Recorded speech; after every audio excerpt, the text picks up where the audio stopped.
Hi, everyone. Thank you for joining us for our second live office hour for the MOOC on Environmental Security and Sustaining Peace. I'm Carl Brook. I direct international programs at ELI, and I'm one of the core faculty for the course. I'm here with Richard Matthew. Richard is one of the core faculty for the course. He's a professor of international environmental politics in the schools of social ecology and social science at the University of California at Irvine. He's the founding director of the Center for Unconventional Security Affairs, the director of the Blum Center for Poverty Alleviation, which is a University of California-wide initiative, and vice president of the Environmental Peacebuilding Association. Richard has worked in the field and research across a wide range of topics. Many of them relate to the environmental dimensions of conflict and peace building, climate change adaptation in conflict and post-conflict societies, and transnational threats. He's done extensive field work in conflict zones in South Asia and East, Central, and West Africa. Today, we'll be answering a mix of questions, some that were submitted ahead of today's session and some that we will be receiving from you live. To submit questions, please just use the comment box in GoToMeeting. We'll do our best to get through all of them. If we don't, we encourage you to post your questions in the office hours and in other discussion groups. So Richard, maybe to start off, I'm wondering if you might be able to introduce yourself and say a little bit about what you studied and how you came to UC Irvine and how you came to the field. Sure, thanks, Carl. It's a pleasure to be here. You know, I think that my story is a sort of very contextual one, because I was doing my PhD at a time when two major events happened, and it created some enormous opportunities in my field. So I was studying international relations, and the Cold War ended, and the Rio Conference took place. And the end of the Cold War meant, you know, a sort of dramatic rethinking of international relations, since it had largely been built around the experiences of World War I and World War II and the Cold War. So with that sort of ended, there was a tremendous sort of vibrancy in the world. How do we rethink international relations today? And of course, the Rio Conference sort of said, well, one thing we need to be thinking about are the implications of massive global environmental change. And so it seemed logical that my generation would start that process or deepen that process of looking at the ways in which environmental change might affect things like peace and conflict, or trade and development, or human rights. And so I very quickly started to focus on trying to join that small group of people looking at the links between climate change, environmental change on the one hand, and peace and conflict on the other. The Clinton-Gore administration, one of its areas of focus, of course, was dealing with global environmental change and climate change. And so as soon as I graduated, I went to Washington and became involved in a number of initiatives there. And one of the big areas, and one of their areas of interest, was the environmental security. Was it possible that forms of environmental change might predict areas of conflict? And so by the mid-1990s, this had become the entire focus of my work, and things like Rwanda and Congo and Burundi and Somalia became cases where people were asking, did the environmental sort of situation matter to what was happening in these countries? And from there, I decided to, you know, sort of build with a group of scholars, you're one of them, sort of, you know, this part of the field. And I think over the past 20-25 years, we've done a good job of it. How would you say that field has evolved over those 20-25 years? I mean, I think that initially there was an interest in understanding two big things. One was, what was the environmental legacy of the Cold War? What had that rivalry led to? And you know, how much damage had occurred because of that rivalry? Where was the damage located? Who was responsible for it? So that was one area. And the other area was really, you know, would things like drought or competition over diamonds or gold, could they trigger conflict, violent conflict, or deepen it or expand it, what have you. Since that time, we've grown in a lot of other directions. Obviously, you know, the assessment of the Cold War damage is no longer a central focus of the field. That's largely been done. And the links between environmental change and conflict has expanded to look at, you know, the potential for the environment to play a major role in peace building, for much more extensive work on what happens to the environment during war, and so on. So I think that the field has grown dramatically over the past 25 years, and we have a much better sense of the ways in which environmental change might affect, you know, different parts of what we could think of as a conflict cycle or spectrum. One of the things that a lot of your work involves technologies, different types of technology or humanitarian assistance for conflict. I'm curious about this initial focus on the environmental causes of war, and people, including in the defense side of the world, have been very interested in being able to identify where the next environmental related conflicts going to happen. Could you comment on some of those predictive technologies? Where do we stand, and what are the primary challenges that we're facing in that predictive or early warning capacity? I mean, I think that there's, you know, not that long ago, the field was approached these questions either through sort of qualitative work, case studies, getting into a place and trying to understand different decisions made by, you know, the government or private sector, looking at processes in whether it was Sierra Leone or Liberia or Somalia or whatever, and trying to understand the extent to which environmental factors were relevant, or looking at large data sets and saying, do things like changes in rainfall or you know, the expansion of drought, do they correlate in significant ways to the incidence of violent conflict? And those are both important things. What has evolved dramatically in the past decade is our ability to fuse those forms of analysis and to expand the sort of, or expand our control over uncertainty in big data management. So we have much more powerful tools than we had before for seeing broad patterns, for seeing, you know, trends and so on. And I think that we're starting to, as a result of that, reduce the uncertainty in predicting things like, say, short to medium term drought, and short to medium term impacts on crops, short to medium term rain patterns. So we're reducing the uncertainty. Does that mean that we can predict with you know, absolute certainty that there will be a drought next year? No, but instead of saying there's sort of a 0 to 100% chance of a drought, we can now start to say there's like an 85% chance of a drought, and at this point that should trigger a set of preparations, because you know, you can sort of start to be much more confident that your preparations will not be wasted. So I think that we're starting to be able to use big data more efficiently as a predictive tool. I think there's still lots of uncertainty, and there's lots of ways in which we are not able to manage all the complexity of the world. But I think as part of decision support, big data analysis, modeling, simulations are starting to be more useful, more accessible to a larger number of people, and they deserve to be included in deliberations when countries are saying, you know, do we start warning people? Do we start moving people? Do we start moving things into position? And sometimes criticism is based on, you know, the limitations that we experienced 10 or 15 years ago, and not the sort of work that we're now able to do. This work has become much more efficient, much more affordable, much quicker, and can usually accommodate new data very, very rapidly.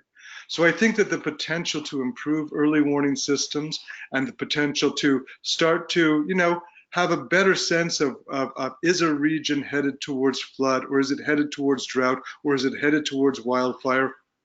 These tools are improving. they're not perfect, but they're definitely getting better. And what we're seeing is that there's basically sort of increased environmental pressures in that, let's say, sort of triangle of the world, which right now is showing the highest levels of volatility.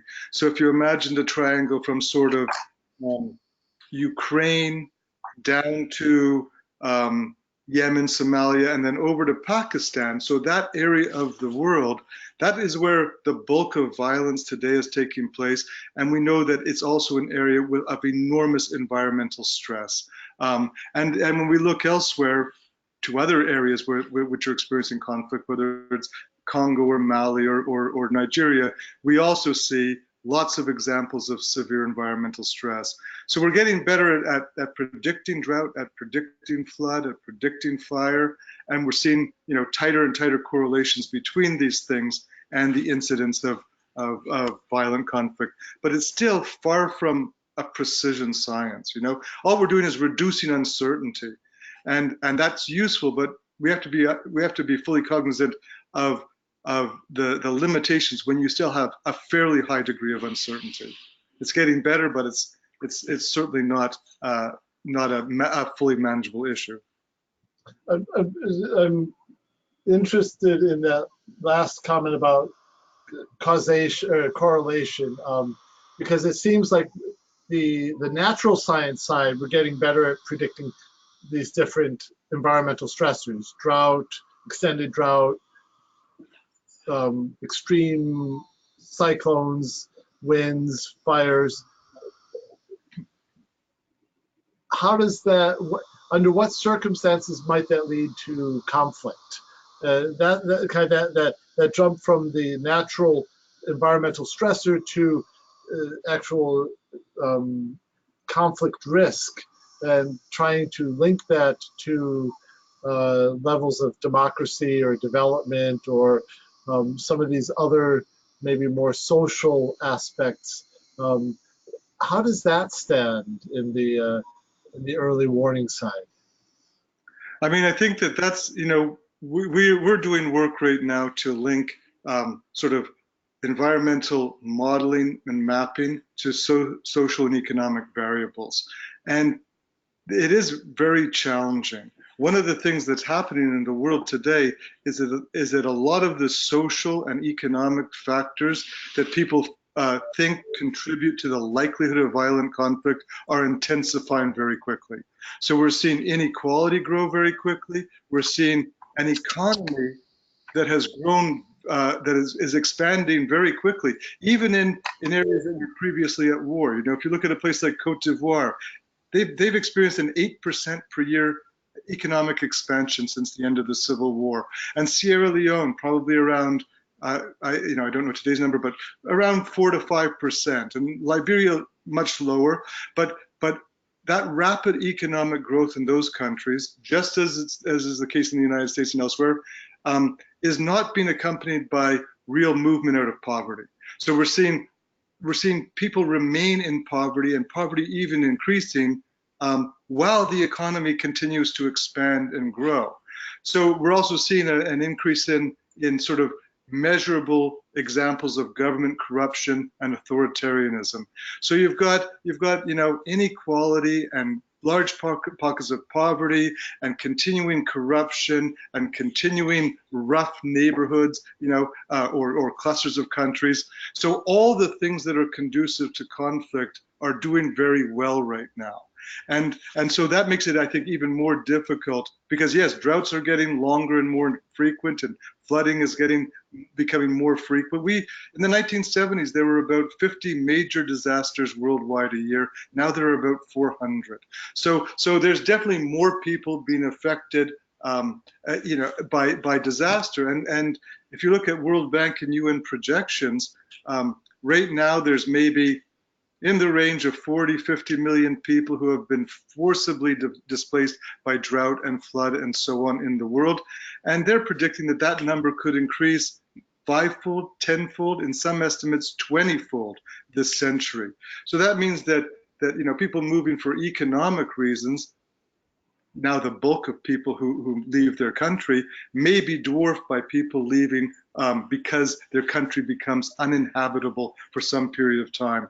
So all those things are going to create volatility and instability and make, and make it difficult for us to precisely define the weight of environmental factors in violent outcomes. I think that we can say that, we see all these things working together, and that creates the potential for violent conflict. But I think it becomes very difficult to say, well, this flood or this drought or this fire will trigger, violent conflict. And if you look at something like, I don't know, Nigeria, where the discussion is often about sort of ethnic or religious tensions and sort of north-south and people being driven by the expansion of the Sahara and by the drying up of Lake Chad, into a conflict between sort of herders and farmers and so on.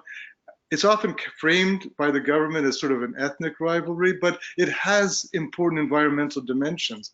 Assigning them weight, however, I think we're still a little ways from doing that. And I don't know if we ever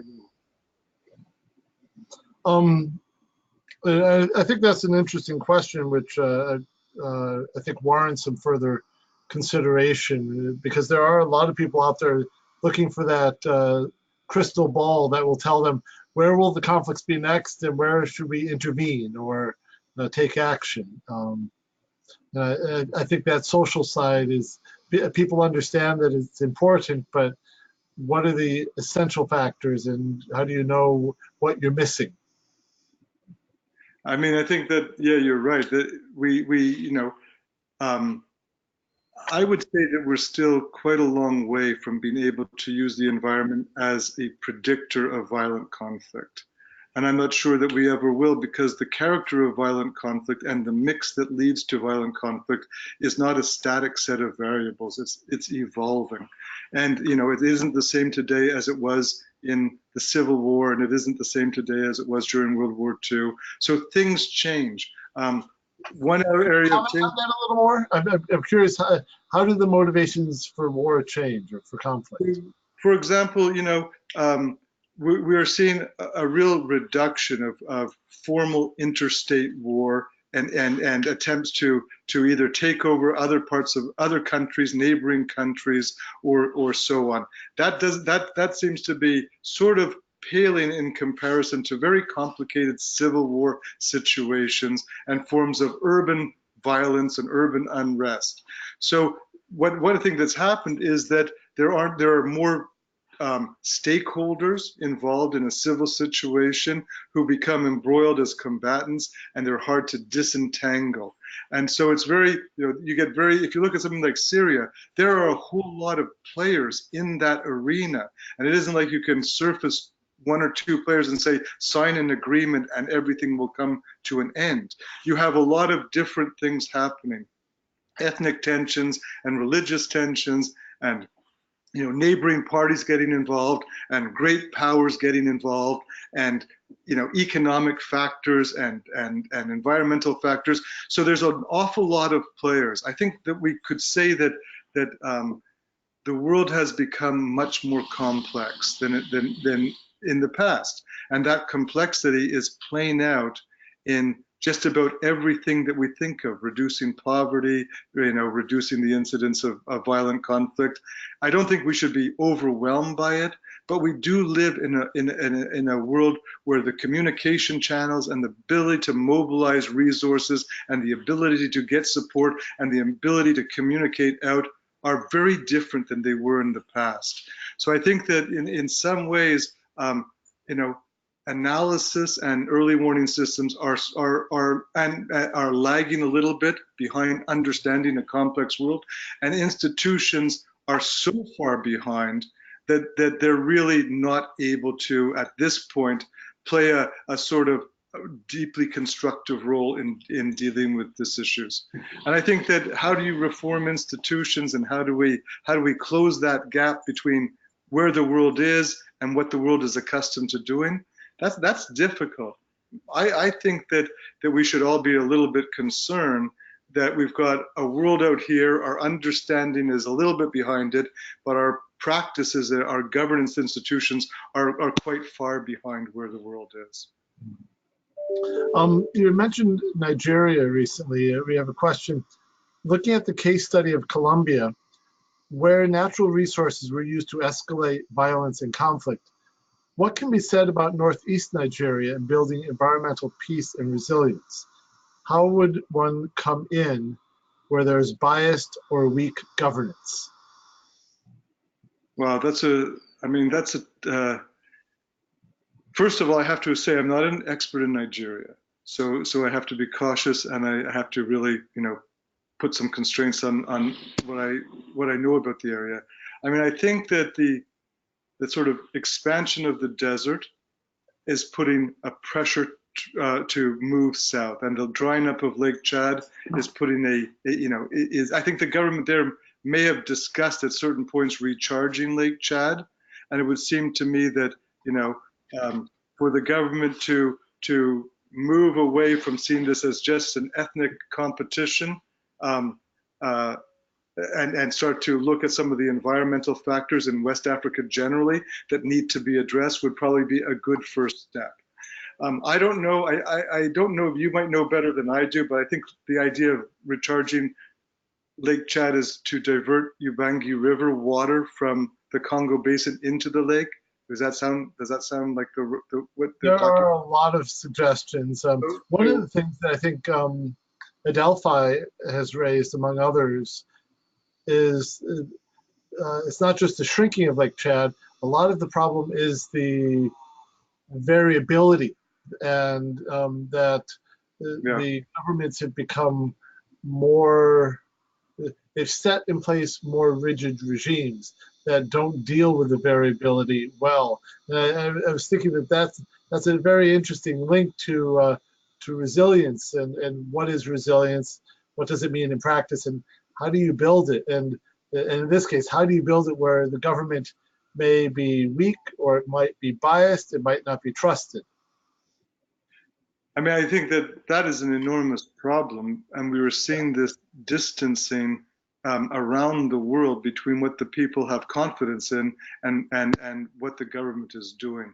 So the sort of the contraction of trust in government, and the idea that the government is not able to deliver on things that are important is widespread today. Now there are different approaches. Some people think that this creates opening for more private-public partnerships to bring resources in and skills and new skill sets in, and help to complement government activities with more technical and managerial strengths and so on. And I think that there are some experiments around the world with private-public partnerships that are promising, but those also have there are some tensions, because the private sector is profit driven and is looking for value propositions, and the government theoretically is looking for public goods and social justice and so on. So I'm not sure that we solve a problem like Lake Chad by trying to forge a private public partnership. So if the government doesn't have the technical or the other resources to solve the problem, or the will, right now people are thinking, well, can we find a private partner that could complement those things and set up some sort of transparent contract so people will understand what's going on. I think that those are still early days. I know that organizations like the World Bank are promoting this as potentially a very dramatic transformative strategy for these sorts of issues going forward. But I think that we have to be a little bit careful. It's been it was very much part of the rebuilding of Liberia, for example, and of Sierra Leone, with very mixed results. And I think a lot of it depends on communication and trust and people understanding the logic of why this is being done. Otherwise, it very quickly collapses into narratives of ethnic tensions and the preferences of the government, and the government actually favors this group over that group, and so on. So part of it is how do you build narratives that people trust, and that often means more transparency and communication and inclusion. How do you bring in resources that governments lack to take on these challenges that they have not been able to manage so far, or don't have the skills and capacity to manage. I think there's lots of interesting experiments at the community level, at the private-public partner level, and so on. But I don't think that we have yet found the silver solution to everything. I think that we're still finding that there's a reason we're not making much of a dent in poverty. There's a reason inequality is growing. There's a reason people are losing confidence in government. And that is that the solution set, the governance practices are not keeping up with social and ecological needs in most of the world. What do you mean by that? What's that? That the governance is not keeping up with social and ecological well, needs. I mean, we can take as an example, there is in many countries deep concern about the impacts of climate change. And there are lots of people who are thinking that, the patterns in flooding around the world, and, about half the world is extremely vulnerable to flooding right now. And the dramatic expansion of heat and heat waves, which is, in the short term, very devastating to public health, the dramatic expansion of drought and of fire. A lot of people are seeing this and experiencing this. We don't have any examples anywhere in the world where any country is taking aggressive actions to slow these down that make sense from a scientific perspective. And if you look at the sort of IPCC projections, the representative concentration pathways, and they sort of say, if we want to stay on the pathway which keeps the global climate, which we believe would keep the global climate in a position where the weather would remain familiar to us, we have only a decade to increase carbon capture and storage, reduce emissions, restrain population growth, and we are nowhere near that. And so they're saying 10 years from now, we will be looking about whether we can stay on course to not surpass RCP 4.5. But 4.5, the next level up, which will sort of be guaranteed if we don't make progress over the next 10 or 12 years, puts us in an area where weather will start to become potentially unfamiliar to us, where the events will be at a scale beyond human experience. And if we delay 20 or 30 years and put ourselves on the pathway for the next scenario, RCP 6.0, then we're talking about large sections of the world potentially being uninhabitable. Now, of course, these are just scenarios, and they're not perfect and stuff like this. But what they demonstrate is there's a great deal of knowledge about what needs to be done to reduce climate change, to mitigate and adapt to climate change. There's very little evidence by any of the objective sources that anywhere in the world is this being done.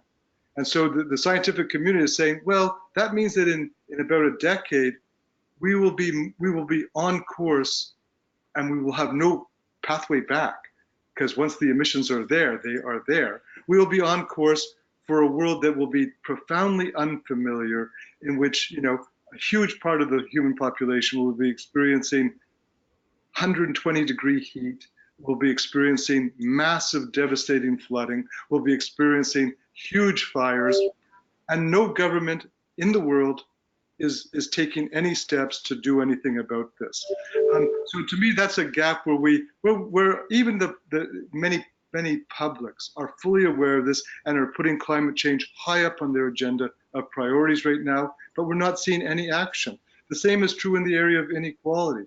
We have seen inequality worsen around the world. We know that the public is saying, this is not acceptable. We need to find ways to reduce inequality. We don't see any government anywhere taking actions that actually are reducing inequality. So whether it's managing, and we also see very little movement in adaptation as well. So we're not seeing anything in mitigation, but we're seeing very, very little in adaptation as well. So I think that when I talk about a gap between what we know and what the public registers as its concerns and what the governments are doing, I think that we are in a worrisome place right now. In terms of environmental peace building, working in the field, how useful is the concept of resilience? I mean, I think that you know, I think that resilience, it depends how it's defined. For a lot of people, it means some capacity to protect themselves from things like disasters, to weather them when they're happening, and to recover from them after they've taken place. Mm-hmm. And we know that increasingly research suggests that many communities in the world and many people within communities lack that form of resilience. They don't have either the knowledge or the means to prepare. They don't fare well during an event, and they can't recover. So what we know is that increasingly flood events, fire events, and drought events are sending a significant part of humankind onto downward spirals. At the same time, there's growing evidence that the top layer of the global economy is very resilient in the face of hazards, so that these people are have a high level of knowledge about what they're up against. They're preparing for it quite well. They're weathering the events, and they recover very rapidly. So we're having a divided world where a wildfire or a drought or a flood, even if it affects the same sort of community, half that community might be very, very, very resilient and able to recover quickly, and the other half may end up never recovering. So I think what we're seeing is resilience is we are managing the risks of some portions of every society reasonably well, given the level of threat that we're facing, but we're not managing the risk to most of humankind well at all. So if resilience means closing that gap, if it means bringing more tools for understanding, for community level behavior, for community level relief and recovery, then I think that's a great concept. If it means continuing to make sure that the wealthiest part of humankind suffers the least, then I'm not sure it's that attractive. I think that there's lots of opportunity to make impoverished communities more resilient. I think that we know a lot of things that could be done. I see very little indication that they are being done. So in peace building, given that we are trying to bring, often as countries trying to come together and heal deep divisions and heal deep, sort of areas of distrust, and these play out sometimes along economic and ethnic lines, I think that building resilience as a general policy makes lots of sense. And it sort of is a code word for reducing inequality and reducing poverty and inclusion and so on. We have the tools to build resilience against a lot of scenarios, but only a few people have really, robust access to those tools. Mm-hmm. Because it seems like the post-conflict period is often an opportunity to rethink how the resources are managed, what the processes are, what the basic assumptions are. So it seems like that's an opportunity, whether you're in Liberia or Colombia or elsewhere. I think it's a great opportunity. I think that if we look at places that, some of the places that I'm a little bit more familiar with, like Liberia and Sierra Leone and Cote d'Ivoire, those sorts of places, many of the intentions were very noble, and the sort of movements towards higher levels of transparency and the movement towards poverty action programs and environmental sustainability, they were promising in design, but they haven't been particularly well implemented. So we still see very high rates of poverty in those countries. We still see, especially in, say, Liberia, inflation really suffocating the lower half of the economy, or the lower 80% of the economy. But we see large numbers of people struggling in very dire economic circumstances in Sierra Leone and in Cote d'Ivoire as well. Cote d'Ivoire, even with it, having enjoyed years of robust economic expansion, is still dealing with a large number of people living in poverty and lacking resilience. So I think that the designs are often good and promising. I don't think they're being as implemented as effectively as one would like to see? And is that government corruption? Is that a lack of resources? Is that just that it's really, really hard to do this? I think there's a cluster of reasons which make progress difficult in peace-building countries.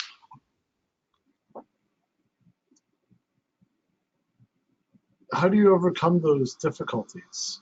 Or are there more questions of navigating them? I mean, that's a great question. I think that, you know, I think that increasingly there are visualization tools, spatial analysis tools, mapping tools, and models, which are much more intuitive and accessible to people. And that means that all stakeholders can sort of look at patterns in an area, whether it's health or transportation or economic sort of development or environmental conditions. They can sort of look at it and they can see its relevance in terms that are meaningful to them. They can see reference points that make sense to them. So we can now build models and maps that are not just sort of very confusing to everybody but technical experts or to one set of stakeholders. We can build things that we can co-build them in ways which everybody can sort of say, okay, I understand my position and the opportunities and challenges in my part of this much more effectively, and I can play with different strategies going forward. I can say, what if we do this, or what if we do that? How can we harness nature to some support here? How can we get our community mobilized around things which will be beneficial to it?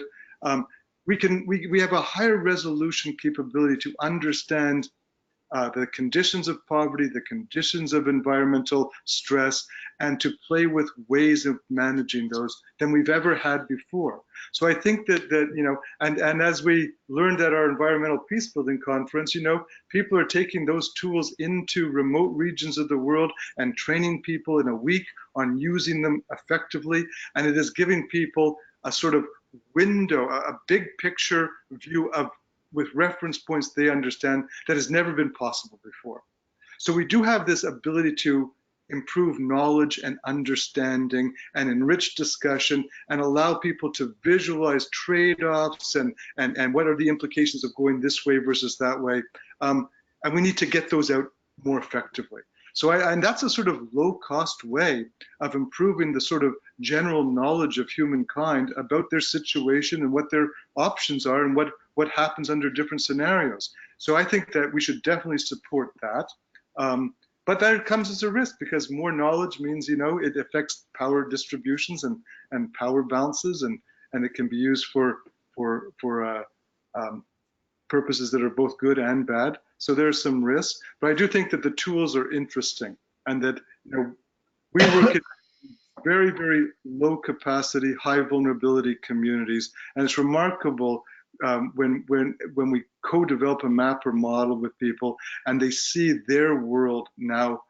They see the digital version of their world, and they can begin to experiment with it, and it sort of triggers a type of creativity and problem solving that is just very hard without those support tools. To just sit back and hope you can think it up in your mind it's hard. But when you have those visualizations, it really does seem to trigger a lot of problem-solving creativity. Do you find that these decision support tools, where suppose we increase our investment in dripless irrigation or whatever, you have the different decision points, and they could see what the impacts are. I'm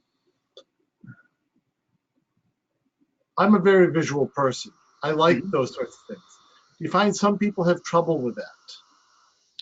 So in our experience, overwhelmingly, people like visualization tools. Yeah. They often have their own ideas of what the reference points should be, what the scale should be, what the color should be, to make them meaningful to them. So they have to be customized. You have to work with the community. And if you use reference points that people don't understand, or vocabulary that people don't understand, or scales that that don't help them. You know, if you're talking about 500-year return periods or 100-year return periods in a very poor community, it may be all meaningless to them. But if you're saying, you know, you're going to experience this event every 2 or 3 years for your entire life, that might be the reference that they need to be able to activate their thinking.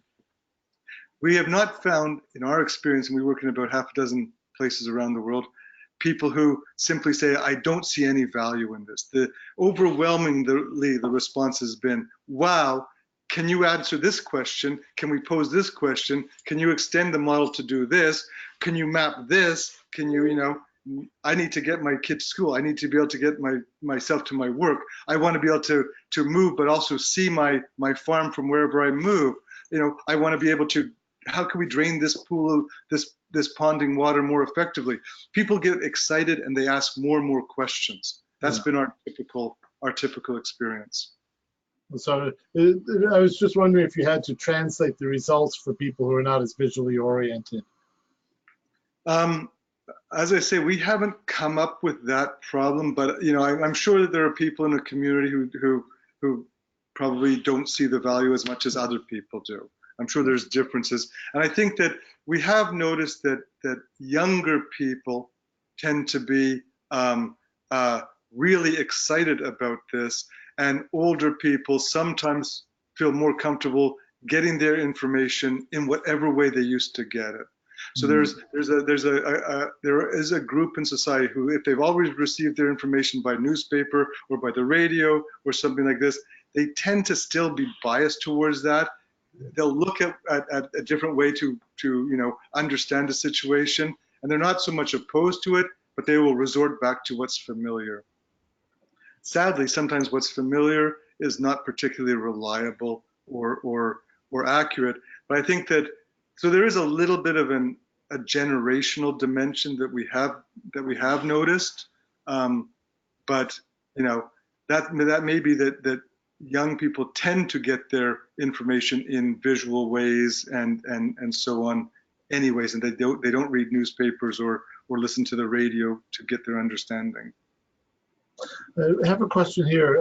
In a post-conflict setting, how are environmental management priorities established? And I was wondering if you might speak to this, particularly in the context of Rwanda, where the assessment, I think, informed some of that, but it could be from anywhere. I mean, I think that, so, you know, it's a contextual process, so it's not going to be exactly the same. It's an evolving process when you know, and one element of it is to have some objective or disinterested expertise come into the country that isn't clearly aligned with one set of interests. And the UN has effectively played that role of saying we can bring technical expertise into a country, and we can start to assess the needs, the damage, the opportunities, and so on. And so in the various missions that I've been a part of with the UN, you know, I've seen this capacity grow, and it does generate a lot of enthusiasm and trust. So the UN can bring in some technical expertise that say, we're just trying to assess the state of the forest. We're just trying to assess the state of the hydrology. We're trying to assess the state of the fisheries. We're trying to assess the state of plantations and farms. We don't have a vested interest in it. So that's one element. Another element, of course, is sort of the getting the inputs from a country that are inclusive. So it isn't just the government set of priorities and the government perspective, but it's also civil society weighing in. And you want some sort of convening capacity that can bring together the technical experts, both from outside the country and inside the country, and a range of local stakeholders to start to work towards a set of priorities. What are the things that are really important for the economy, for building trust, for allowing people to resettle, for convincing people that they have a future? You know, does it make sense to focus attention on reactivating fisheries? Does it make sense to get the mining sector sort of up and running again? And what are the implications? And how many jobs will that create? And in my experience, it takes a few years to do an assessment and to agree on priorities and to build those priorities into the National Plan for Reconstruction. So the earlier it starts, the better. In the case of Rwanda, it started very late. And as a result of that, in the resettlement phase, you know, a lot of protected areas were used. People moved into marsh areas and swamp areas. People set up small industries, tanneries, and things like this, without really fully thinking through the environmental implications. And so Rwanda, in some ways, set itself up for a second generation of challenges linked to bad environmental decisions earlier in the process. So you know, it had delayed it. Once the assessments were done and people were sort of comfortable with them, it did lead to, I think in that case, maybe even more than 100 clear sort of projects and priorities that the government could then use to say, you know, go to various donors and go to its own citizens and say, here's what makes sense for us. We've got to make these sort of changes. In Sierra Leone, the information came a little earlier in the process, but it wasn't always implemented. There were all sorts of constraints on that. So my sense is the earlier in the process people can get an understanding of what they're up against, they can start developing their own monitoring capability. They get the gauges working and you know, they get some expertise locally up and running. The more easy it is to identify priorities that can dovetail with economic and resettlement and you know, capacity building priorities. And the later it comes, you know, as with anything, if you've already started building government capacity in other ways or getting the economy growing in ways without environmental information, it's not going to be as easy to integrate it as it might be. I believe that Louise Rist Sorensen wrote about the Poverty Environment Initiative in Rwanda, supported by UNDP and UNEP. And one of the really interesting things in there, I think the assessment that you talk about, that's often where a lot of the priorities are identified, and then that's used for discussion. But the question of how you get to that assessment is the point I think you make, which is really important. There has to be political will on the part of the host government to ask the UN for assistance in doing this.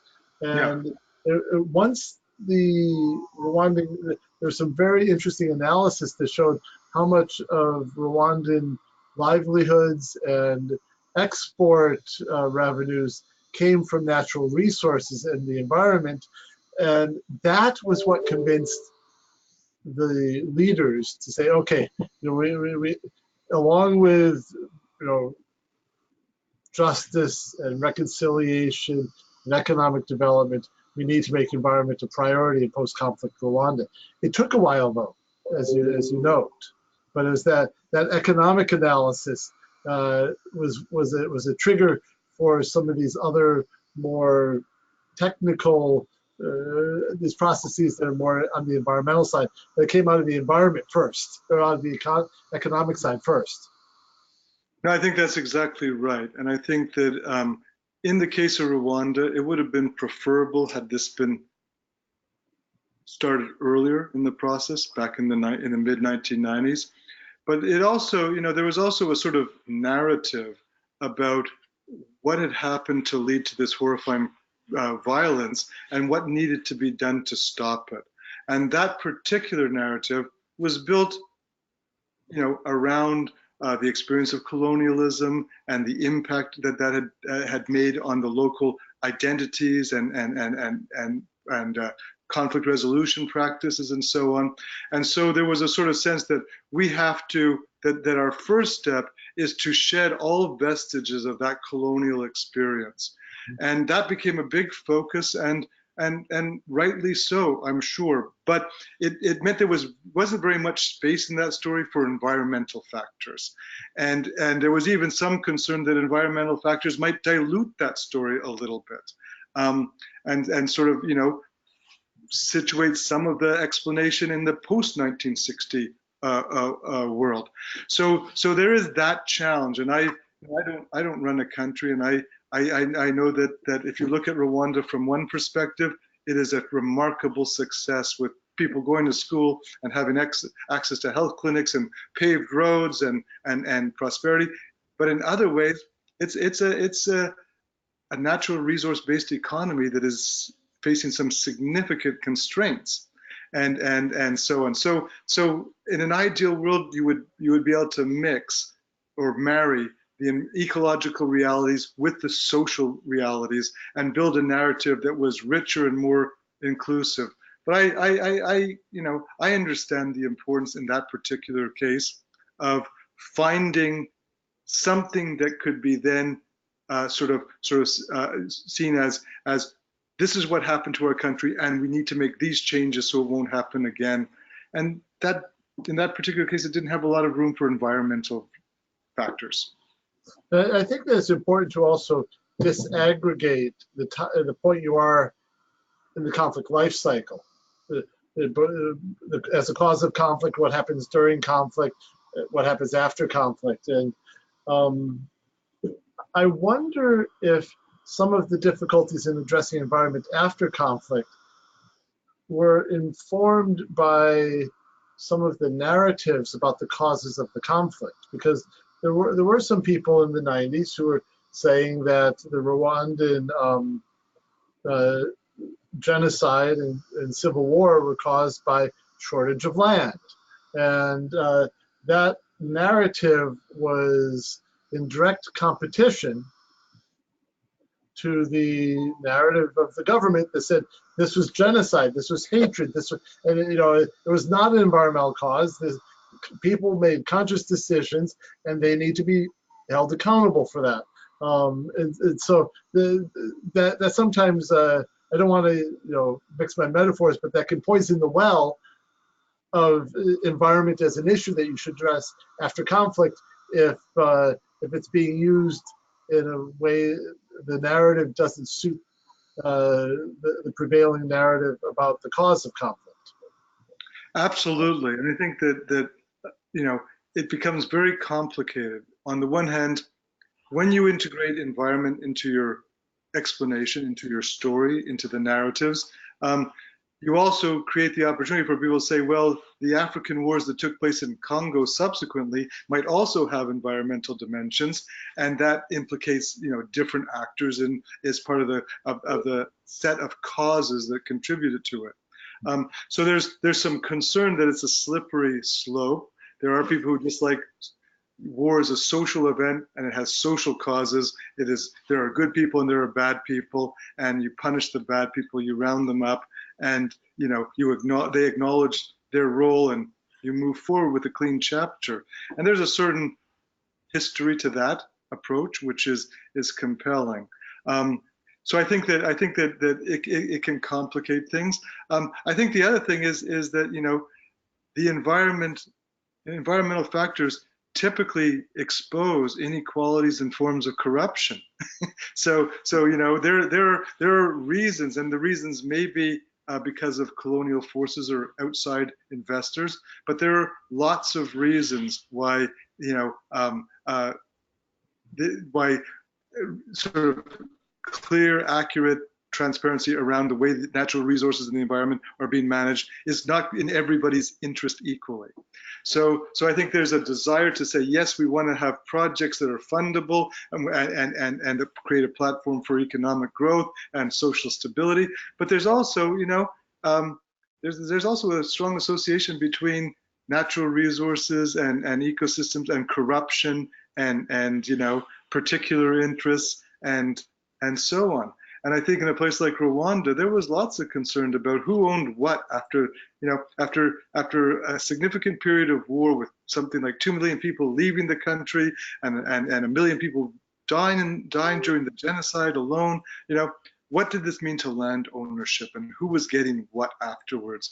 And it isn't just about where is it safe to farm and where is it safe to settle people and what needs to be protected and so on. It's also who gets what. And those things become embroiled, and they're not easily addressed. And that goes to the political economy, and that was one of the that was what I liked so much about this year's Almumen Award that went to Nancy Peluso for her work on political economy and conflict and understanding those relationships. We have just a couple minutes left, Richard. Any final things that you'd like to say? I mean, I think that you know, from my perspective, over the past 25 years, we have built some ways to think about the relationship between environmental stress and what happens in societies, forms of violence, forms of instability, forms of volatility that are very compelling.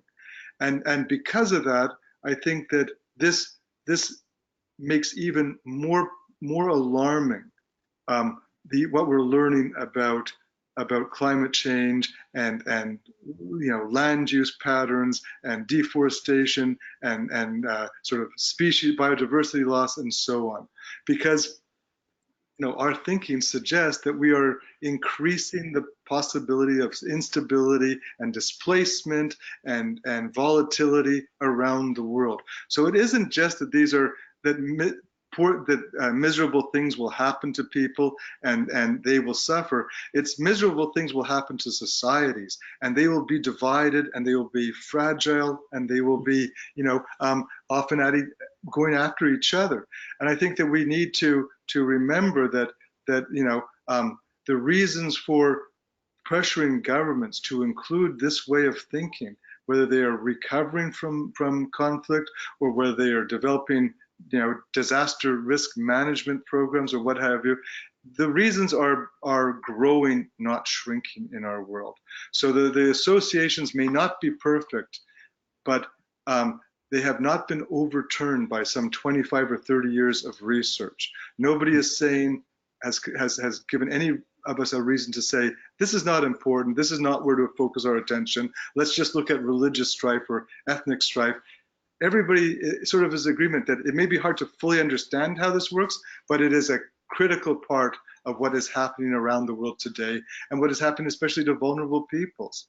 So I think that we should remember that the performance of the world on things like climate change mitigation or adaptation or protecting us from high levels of biodiversity loss probably also builds some resilience in our world that protects us from higher and higher levels of volatility and violence.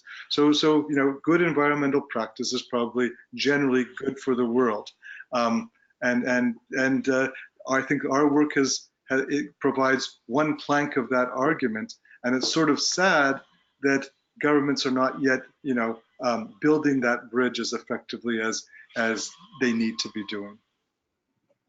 Well, thank you so much, Richard. It has been a pleasure as always, and learned a lot myself with this discussion. So thank you. It's always good to talk to you, Carl, and what you've done with this MOOC is truly remarkable. So thanks for allowing me to be part of it.